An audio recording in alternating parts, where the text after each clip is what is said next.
Hi, Krista Mashore, Homes by Krista. We're just having fun right now. Anyways, we're going to talk about local home prices locally right now, not national, just on a local level. And look how interesting this is. We're going to talk about Brentwood first. So if you look at Brentwood right now, and this is this year compared to last year. We're going to focus on the solds. So this year, what is sold compared to last year? We have a 14% increase in Brentwood from this time last year as compared to the same time last year.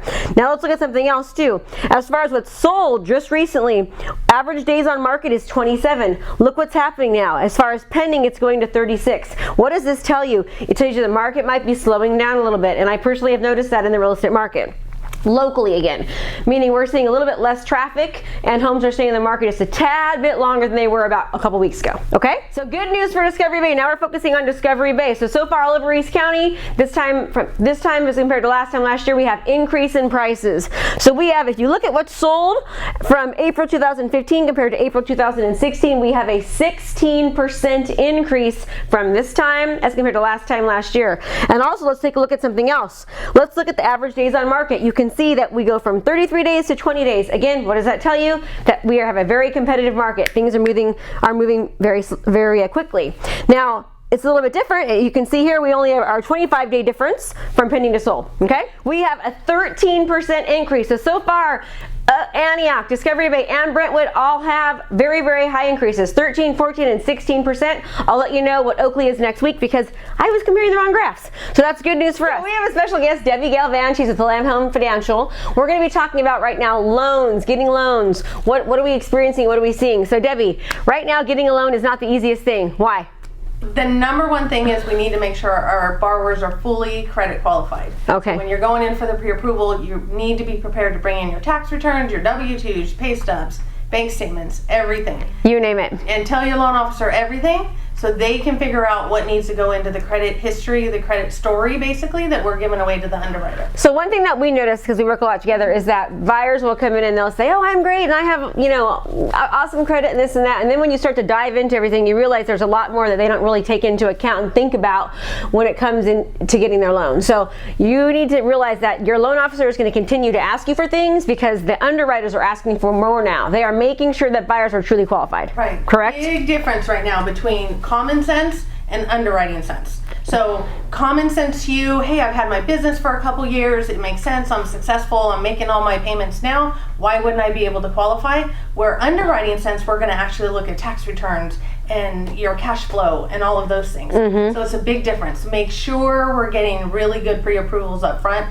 If someone's giving you a pre-approval letter and you haven't even given them a tax return, you're not good. Like, you need to make sure that you're taken care of. Absolutely. They're verifying income, verifying employment, seeing your taxes, bank statements. They're seeing if money is coming in from different places. They're verifying where it's coming from and how. They are checking for everything.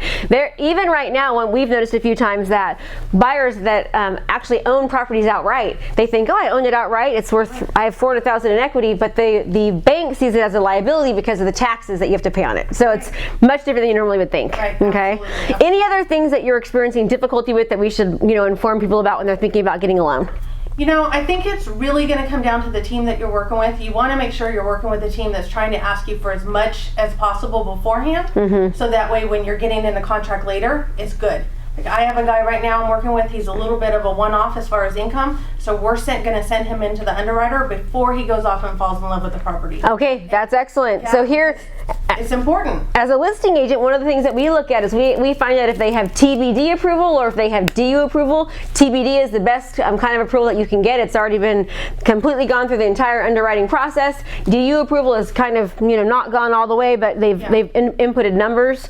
So that's really important when thinking about buying and making sure that you really are qualified. And also one last thing I want to talk about is interest rates. So I know that sometimes people will call and say, oh, I saw this great interest rate online. Is that real? Yeah, no, not all the time. I mean, sometimes it can be, but you have to go through the whole process to really determine what your interest rate is. So it's going to depend on your loan to value. It's going to depend if your loan amount is over 417, if it's over 625, where you are within those numbers, how much your money you're putting down, your credit score, all of those things. All of that. So if you see a number online, it says, oh, rates are 3.75. It really is independent per each person based upon their credit score, income, etc. Absolutely. Okay, very good thing to think about as consumers. Yeah. And you want to make sure, I think it's important to work with a team that's been around.